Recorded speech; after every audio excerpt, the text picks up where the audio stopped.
West Philippine Sea. Saan tayo pupunta? Maging pag-asa. Saan tayo pupunta?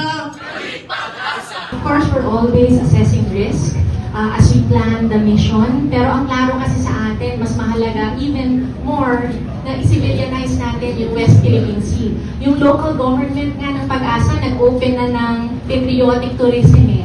So we're really diversifying different efforts to civilianize the West Philippine Sea. Katuwang yung local government, katuwang ang civil society, para masigurado na again, we want to normalize and regularize civilian access to the West Philippine Sea. Kung nag-level up ang China sa kanilang panghala sa atin, edi mas lalong dapat mag-level up tayo sa pagsisigurado sa mapayapang paraan ay tayo ang nakaka-access at tayo ang nakakapaglayad sa West Philippine Sea. Sa dulo, dapat mission success tayo. Ano man ang gawin ng China, we will react and prepare proactively so that we make sure that the supplies needed by the fisherfolk and communities of Pag-asa ay makarating sa kanila.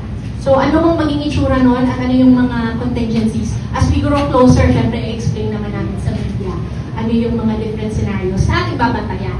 Kasama dyan syempre yung naramdaman na natin before na shadowing. Tuloy lang tayo. Kapag medyo noong parang iba-block na tayo, kailangan meron din tayong pag-iwas na kailangan gawin. So yung ganong mga scenarios, lahat yun ay nakalatag para klaro din sa amin as civilian volunteers that we are responsible in making sure na safe and secure ang ating mission. Lagi ina-accuse na pakala ito ng gobyerno, no?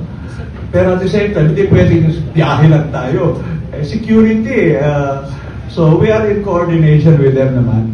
Priority natin, huwag sumugod just, kung talagang may problema, iwas tayo.